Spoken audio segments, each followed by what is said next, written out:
நம்முடைய இரட்சகருமாய் இருக்கிற இயேசு கிறிஸ்துவின் நாமத்தினாலே இந்த வாரத்தின் முதல் நாளில் அவருடைய சமூகத்தில் வந்திருக்கிற நமக்கு நன்மையும் கிருபையும் ஆசீர்வாதமும்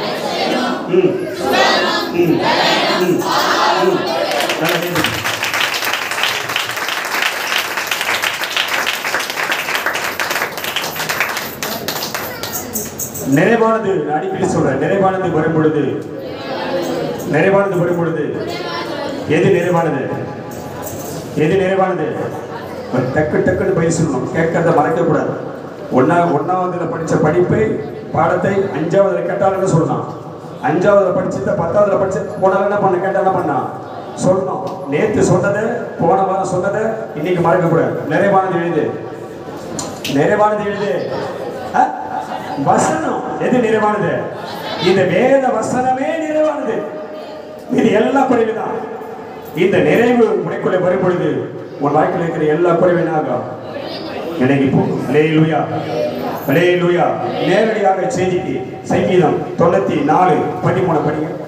சங்கீதம் 94:13. சிட்சித்து உம்முடைய வேதத்தை கொண்டு போதிக்கிற மனுஷன் பாக்கியவான். அல்லேலூயா, அல்லேலூயா. எப்படி போதிக்கணுமா? உனக்கு எப்படி கற்றுக் கொடுக்கணும்? சபைக்கு எப்படி பேசணும்? சிட்சித்து. எப்படி சிட்சித்துனா உன்னை அடிச்சு எப்படி சொல்ற கத்துற? சபை எப்படி சொல்ற? அதுக்காக நான் கொம்பு எடுத்து வந்து அடிக்க முடியுமா? எது கொம்பு? எது கொம்பு? வசனம். உமது கோலும் உமது தடியும் என்னை தேய்ச்சும். கைத்திருக்கிறது. உமது கோலும் உமது தடியும் என்னை தேய்ச்சும். எது கொம்பு? எது கோல்? எது தடி? நிலப்பட்டு உமது கோலும் உமது தடியும் என்னை தேய்ச்சும். இந்த வசனம் தான் உன்னை தேய்ச்சும். வேற எதுவும் உன்னை தேய்ச்சாது. சிச்சித்து உம்முடைய வேதத்தை கொண்டு உம்முடைய வசனத்தை கொண்டு உம்முடைய வார்த்தை கொண்டு போதிக்கிற மனுஷன். அப்ப கர்த்தர் எப்படி வச்சிருக்கிறாரு? உங்ககிட்ட நான் எப்படி பேசுறேன்? பிள்ளைங்களா வாங்கோ, கர்த்தர் உங்களை ஆசீர்வதிப்பா. அப்படி பேசுறாங்க. அப்படி பேசுறாங்க. வாங்க பிள்ளைங்களா, சுகமா இருக்கீங்களா? Price low. அப்படியே பேசிருக்கிறான். நம்ம அப்படியே பேசிருக்கிறான். புரிஞ்சுக்கோ, இதெல்லாம் நடிப்பு. எப்படிதான் உனக்கு சபைக்கு போதீங்கன்னா, இது நடனமாடக்கூடிய இடம் அல்ல, நகைச்சுவை பண்ணுகிற இடம் அல்ல. யாரு சரவண பத்தி சொல்ற? நீங்க ரொம்ப கோபமா பேசுறீங்க. எனக்கு அவர் அழைக்கும் போது சொன்னப்ப, நான் உங்ககிட்ட இருக்கிறது, உங்களுக்குள்ள இருக்கிறவன், நான் உனக்குள்ள வாசம் பண்ணவன், உன்னை ஊழியத்துக்கு கொண்டு வந்தவன், நான் சக்தி ஆவி, நான் உங்ககிட்ட பேசுனா உன் வாயை திறந்தனா நான் இப்படிதான் பேசுவேன். அவன் சொல்லிட்டேன். நான் என்ன பண்ணுவேன்? அல்லேலூயா. அவர் வாயை திறந்தா இப்படிதான் வருது. வார்த்தை கடினமா வருகிறது. இது நல்லது, இது நல்லது. நீ முதல்ல புரிஞ்சுக்கோ. கோபமா பேசினாலும் சும்மா ஊர்ல ஒரு பழமொழி, கோபமா இருக்கிற இடத்துல தான் என்ன இருக்குமா? என்ன இருக்குமா? நல்ல குணத்தை கத்த நம்ம கொடுத்துருக்காரு. நல்ல குணத்தை கத்த கொடுத்துருக்காரு. கோபத்தாலும் என் ஜனத்தின் மீது, என் பிள்ளைகள் மீது, என் சபைகள் மீது மிகுந்த அன்பு இருக்கு. ஆமென். என் வாழ்நாள், என் ஜெபம் உங்களுடைய வாழ்க்கையை மாற்றாம விடவே மாட்டேன். உங்க வாழ்க்கை மாறாம விடவே மாட்டேன். நல்ல புரிஞ்சு, வாழ்க்கை நீ எதிர்பார்க்காத அளவுக்கு கர்த்தரை கொண்டு போகணும். அதை நான் கிடைக்கிற வரைக்கும் என் ஆண்டவரை விடவே மாட்டேன். நான் இந்த உலகத்துக்கு போக மாட்டேன். அல்லேலூயா, அல்லேலூயா. இந்த சத்தியாவின் மகிமையின் ஒளித்திர வருகிற உங்கள் ஒவ்வொருடைய வாழ்க்கையும் என் தேவன் உயர்ந்த ஸ்தானத்துக்கு கொண்டு வந்து வைக்கிற வரைக்கும் இந்த பூமியை விட்டு நானும் போக மாட்டேன், அவனையும் விடவே மாட்டேன். அது நடக்கும். நான் உன்னை பெரிய ஜாதியாக்கி உன்னை ஆசீர்வதித்து உன் பேரை பெருமைப்படுத்துவே. எப்படி இருப்ப? இது வாக்கு தான் விடக்கூடாது அப்படின்னு நிறைவேற்றுவான். சிச்சித்து உம்முடைய வேதத்தை கொண்டு போதிக்கிற மனுஷன் பாக்கியவான். நல்லா புரிஞ்சுக்க. இது நல்லது. இதுல நடந்தால், இதுல பழகினால், இதுல நீ நடந்து வந்தால், இது வாழ்க்கையில் ஒரு பெரிய ஆசீர்வாதத்தை கொண்டு வர. அடுத்து யோவான் 10:27 படி. யோவான் 10:27. என் ஆடுகள் என் சத்தத்திற்கு செவி கொடுக்கும். அல்லேலூயா. செவ்வாய்க்கிழமை வாங்க, இந்த வர செவ்வாய்க்கிழமை சங்கிலி ஜெபம். சும்மா உனக்கு சொல்லியிருக்க மாட்டேன். இந்த செவ்வாய்க்கிழமை ஜெபம், சங்கிலி ஜெபம். சங்கிலி ஜெபத்துல நீ தவறாம வந்து உட்காரணும். அல்லேலூயா, அல்லேலூயா.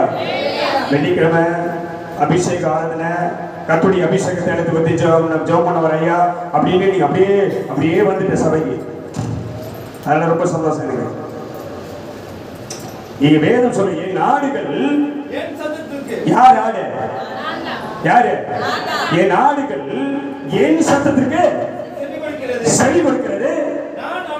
நான் அவைகளை அறிந்திருக்கிறேன், அவைகள் எனக்கு பின் செல்லணும். ஊழியக்காரன் சொல்ற வார்த்தைக்கு எப்படி கீழ்ப்படுகிறாயோ அப்ப யாருக்கு கீழ்ப்படுகிறார்? யாருக்கு கீழ்ப்படுகிறார்?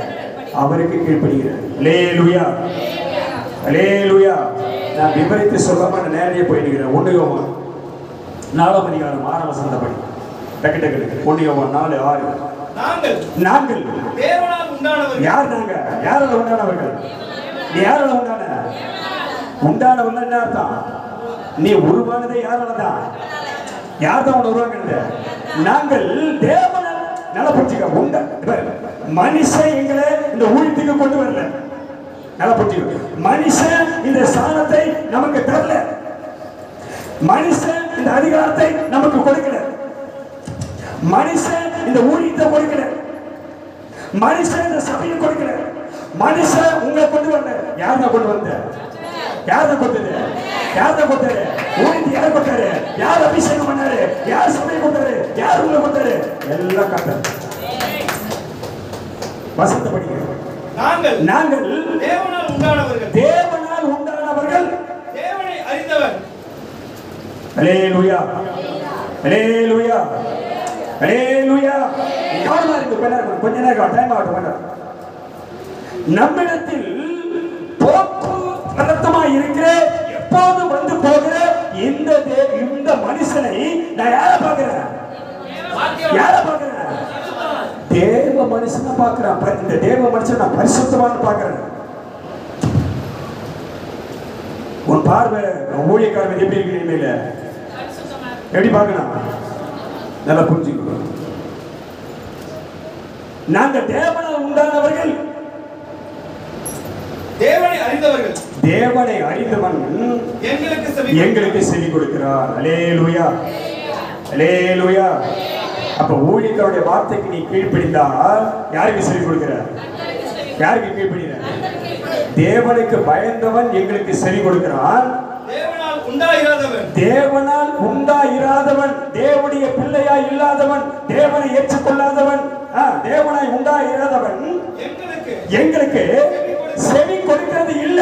செவ்வாய்க்கிழமை ஜெபத்துக்கு வா, வெள்ளிக்கிழமை அபிஷேக ஆராதனைக்கு வா, ஞாயிற்றுக்கிழமை ஆராதனைக்கு வா என்று சொன்னால் வராமல் வார்த்தையை கேட்டு விட்டு விலகுகிற நீ அல்லது நீங்கள் எங்களுக்கு செவி கொடுக்காமல் ஊழியக்காரருடைய வார்த்தைக்கு கீழ்ப்படியாமல் போனால் என்ன இல்லை? நீங்க தேவனால் உண்டானவர்கள் அல்ல. அல்லேலூயா.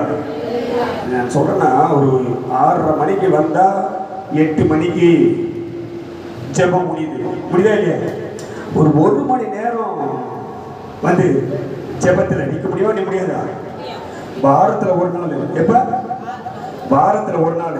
நம்ம தான் வீட்டில் ஜெபம் பண்ணுறது கிடையாது. 24 மணி நேரத்துக்கு நம்ம வேலை, தூங்குற நேரம் தவிர எல்லாத்துக்கும் நேரம் கொடுப்போம். எதுக்கு நேரம் கொடுக்க மாட்டோம்?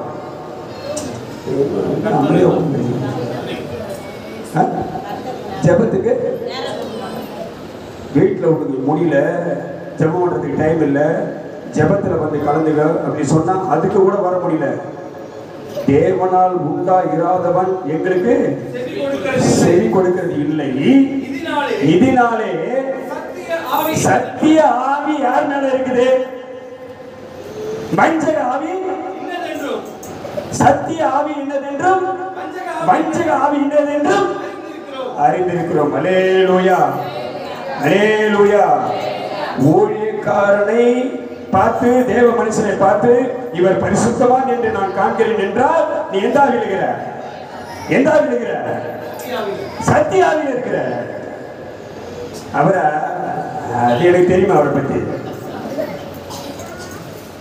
நம்ம அவரை பத்தி எனக்கு முன்னமே தெரியுமே. அப்படி சொன்ன என்ன ஆவியா? எந்த ஆவியில் இருக்கிற? பஞ்சகாவி. நல்லா புரிஞ்சுக்கோ.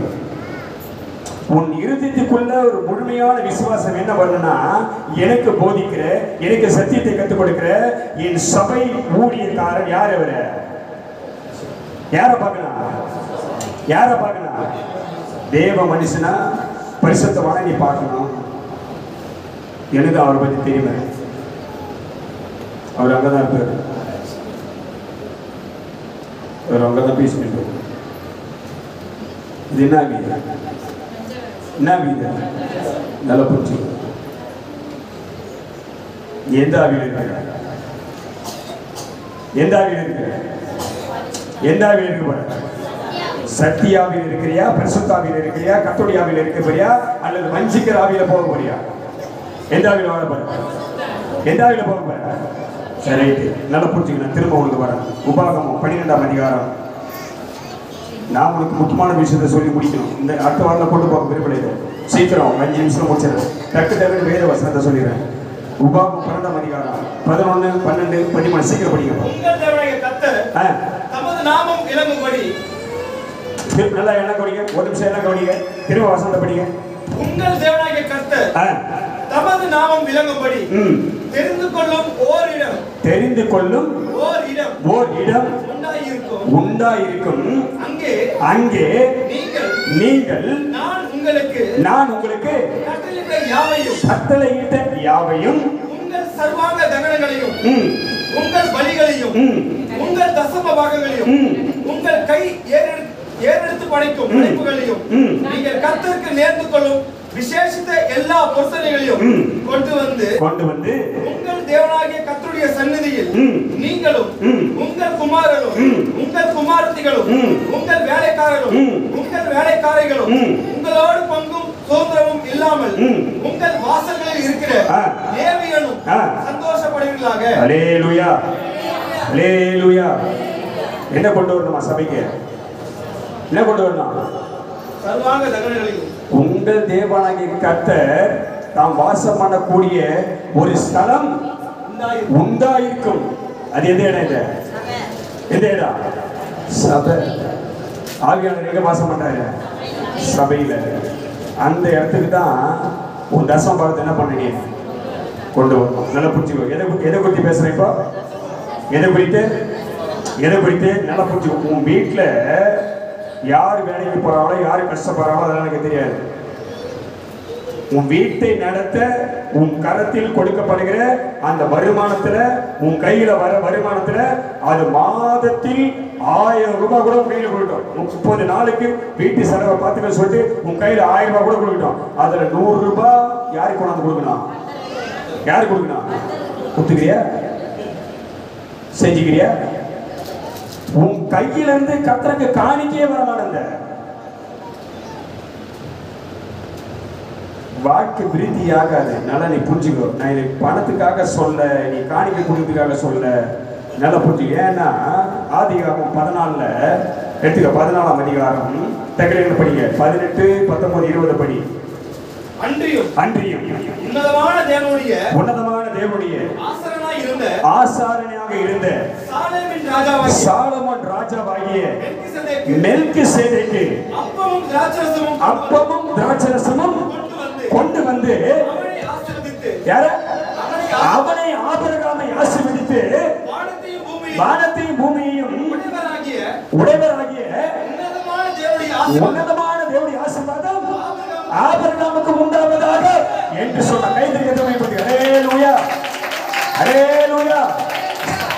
ராஜா மெல்கிசேதேக்கு என்ன இது வெளிப்படையா போக சொன்னா, அவர் சமாதான பிரபு. அவர் யார் என்றால் ஆண்டவராகிய இயேசு கிறிஸ்து. அல்லேலூயா. இந்த ஆண்டவராகிய இயேசு கிறிஸ்துவே அப்பத்தையும் திராட்சரசத்தையும் காணிக்கையாக தசமபாகமாக கொண்டு வந்து யாரு கொடுத்தாரு? யாரு கொடுத்தாரு? சரி, ஆழமான சமாதானப்படுத்து. முக்கியமான செய்தி உனக்குள்ள பேசு. இது மகா ஆழமான செய்தி. இதெல்லாம் யாரும் எந்த ஊழியக்காரன் ஓட்டி பார்க்க முடியாது. நல்லா புரிஞ்சுக்கோ. இந்த சத்தியத்தை நமக்கு அவர் வெளிப்படுத்தியிருக்கிறார் என்றால் இந்த சபை சத்தியத்தில் வளரணும். அல்லேலூயா. ஒரு இருதயத்தை பிசாசு வஞ்சிக்கவே கூடாது. நல்லா புரிஞ்சுக்க நான் சொல்றேன். நல்லா புரிஞ்சுக்கோ. உன்னதமான தேவனாகிய அந்த சாலமோன் ராஜா என்ன பண்ணுகிற அந்த மெல்கிசேதேக்கு யார் என்றால் அவர் தோற்றமும் இல்லாதவர் முடிவும் இல்லாதவர். அப்படின்னா யார் அவரு? நான் சொல்றது புரியுதா? அவர் தோற்றமும் இல்லாதவர் முடிவும் இல்லாதவர். மெல்கிசேதேக்கு சாலமோன் ராஜா சமாதானத்தின் தேவன். யார் அவரு? யார் அவரு? யார் அவரு? இயேசு கிறிஸ்து. நீ ஆராதிக்க தேவன். அவரே இறங்கி வந்து ஆபிரகாம் கிட்ட வந்து அப்பத்தையும் திராட்சரசத்தையும் கொண்டு வந்து யார் ஆபிரகாம் கொடுத்தாரு. புரிஞ்சுக்கோ. காணிக்கை மிக மிக முக்கியம். தசமபாகம் முக்கியம். நல்லா புரிஞ்சுக்கோ. அவரே கொண்டு வந்து யாருக்கு கொடுத்தாரு? ஆபிரகாம் கிட்ட கொடுத்தாரா லோத்து கிட்ட கொடுத்தாரா? என்ன போய் சொல்லு. யாருக்கு கொடுத்தாரு? யாருக்கு கொடுத்தாரு? ஆபிரகாமுக்கு கொடுக்க வேண்டிய தசமபாகத்தை நீ ஆபிரகாமுக்கு தான் கொடுக்கணும். லோத்து கிட்ட கொடுத்த உனக்கு சாபமாட்டு கைத்திருக்கிறது. ஆபிரகாமுக்கு கொடுக்க வேண்டிய தசமபாகத்தை ஆபிரகாமுக்கு தான் கொடுக்கணும். நீ லோத்து கிட்ட போன அது உனக்கு சாபம். நல்லா புரிஞ்சுக்கணும். உன் தசமபாகம் உனக்கு போதிக்கிற உன்னை சத்தியத்தை நடத்துகிற உன் ஊழியக்காரன் கையில் தான் வரணுமே தவிர இன்னொரு ஊழியக்காரன் கையில் போகணும். நல்லா தெளிவா புரிஞ்சுக்கணும்.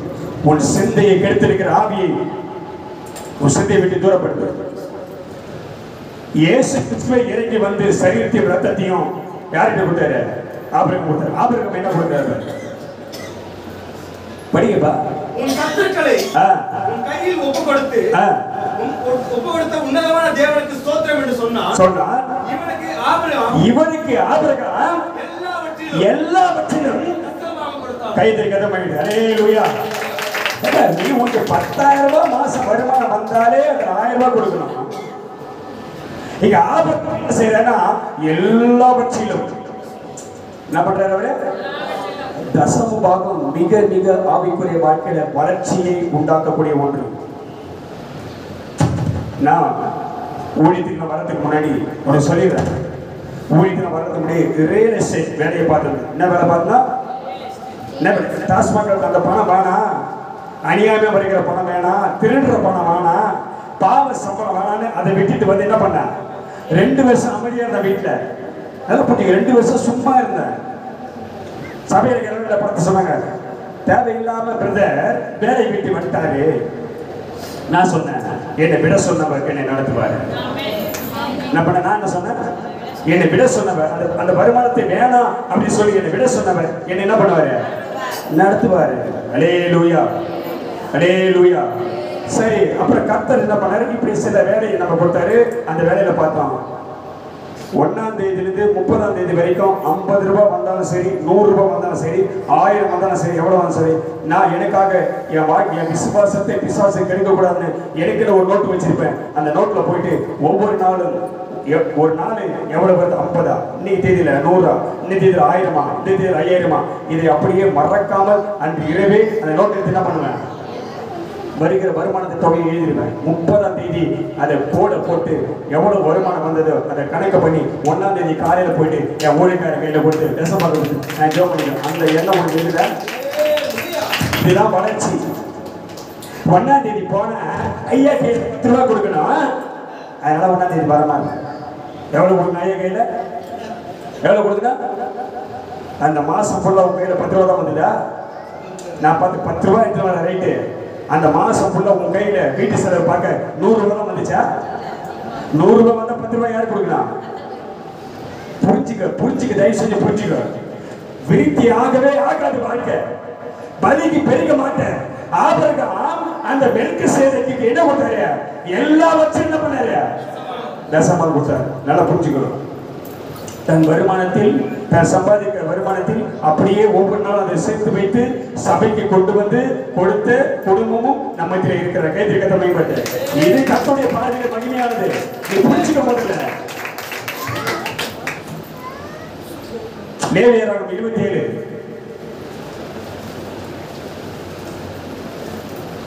30-31 படி செய்யலாம். 27-30-31 படி லேவியராகமம். மேடைகளை அழித்து என்னதுவா? லேவியராகமம் 27ஆம் அதிகாரம் 30-31. தேசத்திலே நிலத்தின் வித்திலும் தேசத்திலே நிலத்தின் வித்திலும் விருட்சங்களின் கனியிலும் தசமபாகம் எல்லாம் கர்த்தருக்கு உரியது. யார் தேசம்? தேசம் யாரு? யார் தேசம்? நீதான். நீ தங்கி இருக்கிறதா உன் தேசம். அப்ப அங்க வர வருமானத்துல கர்த்தர் சொல்றாரு, தேசத்திலே நிலத்தின் வித்திலும் விருட்சங்களின் கனியிலும். விருட்சம் யாரு? பிள்ளைகள். உன் பிள்ளைகள் உனக்கு கொடுக்கிற அந்த பணத்துல தசமபாகம் எல்லாம் கர்த்தருக்கு உரியது. யாருக்குரியது? தசமபாகம் யாருக்குரியது? தசமபாகம் யாருக்குரியது? ஐயா கிட்ட கொடுக்கணுமா, கொய்யா கிட்ட கொடுக்கணுமா, இந்த மனுஷன் கிட்ட கொடுக்கணுமா நினைச்சினா அது என்ன ஆகாது உனக்கு. யாருக்கு கொடுக்குற தசமபாகத்தை? யாருக்கு தான் கொடுக்குற? யாருக்கு தான் கொடுக்குற? நல்ல இதுவரைக்கும் வருமானத்துல இதுவரைக்கும் நீ தசமபாகம் கொடுக்காத ஆளா இருந்தாக்கா இன்னைக்கே மனம் திரும்பு. உன் வீட்டை, உன் குடும்பத்தை, உன்னை கர்த்தர் எப்படி ஆசீர்வதிக்கிறார் பாரு. ஒருவேளை உனக்கு நெருக்கம் இருக்கும், ஒருவேளை பிரச்சனை இருக்கும், ஒருவேளை சமாதானம் இல்லாம இருக்கும், ஆனா உன் விசுவாசத்தை கர்த்தர் கைவிட மாட்டார். அல்லேலூயா. அது கர்த்தருக்கு பரிசுத்தமானது. அது யாருக்கு? கர்த்தருக்கு பரிசுத்தமானது. ஒருவன் இங்கதான் நல்லா பயன்படுத்திக்கோ. ஒருவன் தசமபாகத்திலே நல்லா படிக்க. எல்லாரையும் சொல்லுங்க. ஒருவன் தன் தசமபாகத்தில் எவ்வளவாது மீட்டுக்கொள்ள மனதாயிருந்தார் 1000 ரூபாய். உனக்கு 20,000. நான் திரும்ப சொல்றேன், புத்தியை தெளிவுபடுத்து. வேதம் சொல்லுகிறது, மன தெளிவு உள்ளவனா இரு. மன தெளிவு உள்ளவனா மாறு. 20,000 ரூபாய் வருமானம் சம்பளம் வருது, அதுல 2,000 ரூபாய் கர்த்தருக்கு தசமமா கொடுக்கணுமே, 2,000 கொண்டு கொடுக்கணுமா என்று சொல்லி 1000 ரூபாய் திருடி 1000 ரூபாயை கொண்டு வந்து கொடுத்தா நல்லா புரிஞ்சுக்கோ. ஒருவன் தன் தசமபாகத்திலே நல்லா புரிஞ்சுக்கோ, தெளிவாயிடு. ஒருவன் நல்லா புரிஞ்சுக்கோ, நல்லா தயவு செஞ்சு புரிஞ்சுக்கோ. ஒருவன் தன் தசமபாகத்திலே எவ்வளவாவது மீட்டுக்கொள்ள எடுத்துக்கொள்ள விரும்பினார், அதை திருட விரும்பினார், தேவனுக்கு கொடுக்க முடிய தசமபாகத்தை நீ எடுக்க நீ முயற்சி செய்தால், அதை எடுத்தால் கர்த்தர் சொல்றாரு, அதனோட 5 ஒரு பங்கை கூட்டி கொடுக்கணும். கைதிற்கு பயன்படுத்து. அல்லேலூயா. 10,000 வருமானத்துல 1000 ரூபாய் தசமா கொடுக்கணும். 500 ரூபாய் திருட நினைச்ச, 500 ரூபாய் எடுத்துட்டு 500 ரூபாய் கொடுக்க நினைச்ச, எடுத்து 500 ரூபாய் இன்னொரு 5 ஒரு பங்கை கூட்டி.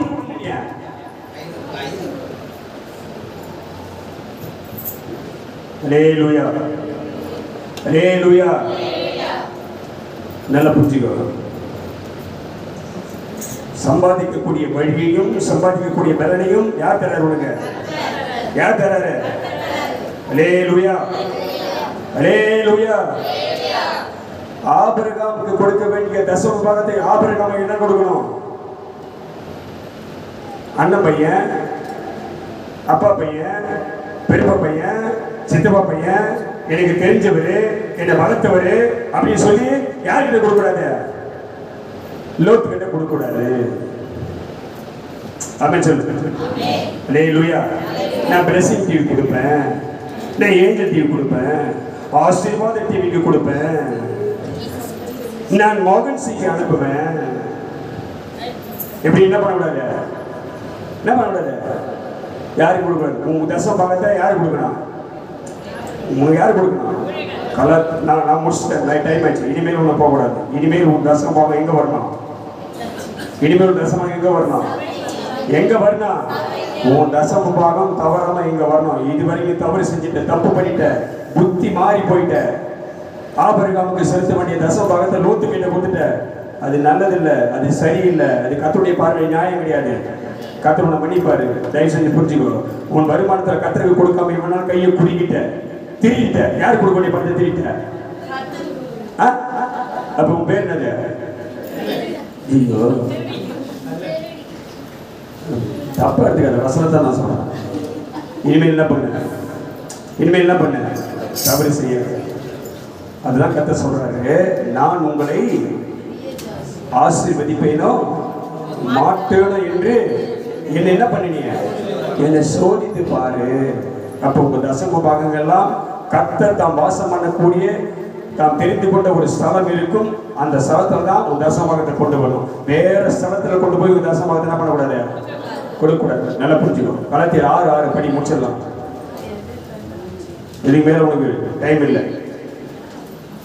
இது ஒரு காணிக்கை போன வாரம், தசமபாகத்தை இந்த வாரம் உன் காணிக்கை சரியா போடு. வீட்லயே முடிவு பண்ணு, இதுதான் நான் போட போறேன். அது இப்பதான் 25 காசு கிடையாது, 50 காசு கிடையாது. 25 காசு இருந்தா கூட எடுத்து வந்து போடுன்னு நினைக்கிறேன். மருந்து அதெல்லாம் கத்திரிக்கு சரியே கொடுக்கு.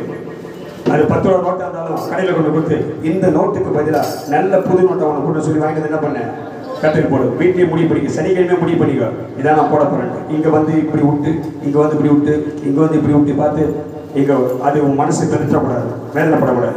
சரியாக முடிவு பண்ணிக்கோ. அதே போல உன் கையில் வருகிற ஆண்கள் சம்பாதிக்கிற வருமானம் கரெக்டாக அது தெரியும் உங்களுக்கு.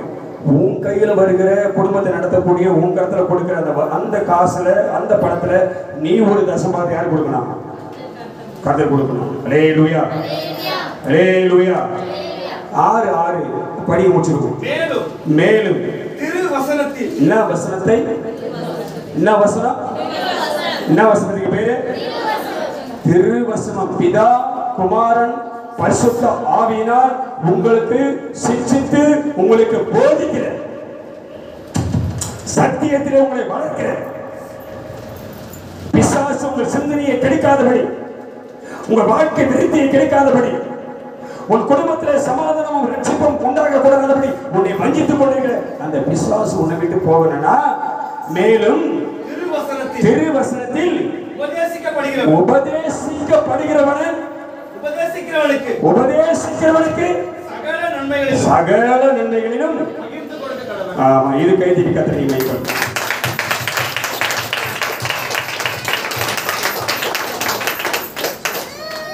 என்னத்தை கொடுக்கணும், இந்த பக்கம் சகோதரி யாராவது படிக்கலாம் பார்ப்போம். இந்த வசனத்தை கலாத்தியர் 6:6 பக்கம் சொல்லலாம். மேலும் திருவசனத்தில் உபதேசிக்கப்படுகிறவன், உபதேசிக்கிறவனுக்கு யாருக்கு, இப்ப வசனத்தை நீ கேட்கிற, உபதேசிக்கப்படுகிற நீ, உனக்கு வசனத்தை யார் போதிக்கிறது, யார் கொடுக்கிறது, திருவசனத்தை உபதேசிக்கப்படுகிறவனுக்கு, உபதேசிக்கிறவனுக்கு ஊழியக்காரனுக்கு என்ன பண்ணுமா, சகல நன்மைகளிலும் என்ன கொடுக்கணும், பகிர்ந்து கொடுக்கணும். இதை கொடுக்கலாமா ஐயா கிட்ட, இதை கொடுக்கலாமா அவர்கிட்ட, அப்படி என்ன பண்ணாங்க வந்து புரிஞ்சுக்கோ. சகல நன்மைகளிலும் நீ பகிர்ந்து கொடுத்தால் உன் காணிக்கையில் உன் தசம பாகத்தில் கர்த்தருக்கு முன்பாக நீ சரியாய் நின்னால் கர்த்தர் உனக்காக வந்து நிற்பார். அல்லேலூயா. நீ நின்று பாரு. ஆபிரகாம் சகலத்திலும் கர்த்தர் கொடுத்தார். கர்த்தர் அவனை பெரிய ஜாதியா மாத்தினாரு. நீ மாறு. நான் அப்படிதான் நின்னேன். ₹1 கூட தேவனுக்கு வச்சுக்கல. 30ஆம் தேதி அதை கோடு போட்டு கணக்கு பண்ணி நான் இந்த ஊழியத்துக்கு வருகிற நாள் வரைக்கும் என் தசம பாகத்தான வஞ்சித்ததே கிடையாது. ₹1 திருடுறது கிடையாது. 2005 2021 வரைக்கும் இப்பவும் நீங்க கொடுக்கிற தசமபாகம், இப்போ நீங்க கொடுக்கிற காணிக்கை நான் வஞ்சிக்கல. காணிக்கை ஊழியத்துக்காக தசமபாகம் அதையும் மீறி நான் செலவு பண்ணி கொடுக்கிறேன். அல்லேலூயா. நீ கொடுக்கிற தசமபாகத்தை மீறி, நீ கொடுக்கிற காணிக்கை மீறி எனக்கு என் பிள்ளைகள் சம்பாதித்து கொடுக்கிற வருமானத்தை வைத்து ஊழியத்தை தேவைகளை சந்தித்துக் கொண்டிருக்கிறோம். அல்லேலூயா. அதை திருடி பாக்கெட்ல போய் செலவு பண்ற ஆளே கிடையாது. இன்னும் என் தேவனுக்கு முன்பாக உத்தமனா நிற்கிறேன், உண்மை உணர்வு நிற்கிறேன். நீ நின்று பாரு, உன் வாழ்க்கை எப்படி மாறுது பாரு, கர்த்தர் எப்படி ஆசீர்வதிக்கிறார் பாரு. நீ செஞ்சு பாரு, சோதித்து பாரு. கர்த்தர்களே, என் தசமபாகத்தில் கரெக்டா இருக்கிறேன், யாருக்கிட்டையும் என் தசமபாகத்தை கொடுக்க மாட்டேன். எனக்கு சத்தியத்தை போதிக்கிறேன், என் ஊழியர்களை கொடுக்கிறேன். எனக்கு என்ன வருமானம் கொடுக்கிறதோ, நான் என்ன சம்பாதிக்கணும், என் கணவர் என்ன கொடுக்கிறாரோ, நான் என்ன சம்பாதிக்கணும், அந்த வருமானத்தில் உங்களுக்கு காணிக்கையும் உங்களுக்கு தசமபாகத்தையும் நான் சரியா செலுத்துறேன் என்று ஒரு பொருத்தனை பண்ணு. வீட்டை கர்த்தர் ஆசீர்வதிப்பார். ஆமென். அல்லேலூயா. அல்லேலூயா. அல்லேலூயா. அல்ல கைதறி கர்த்தர் மேம்படுத்து.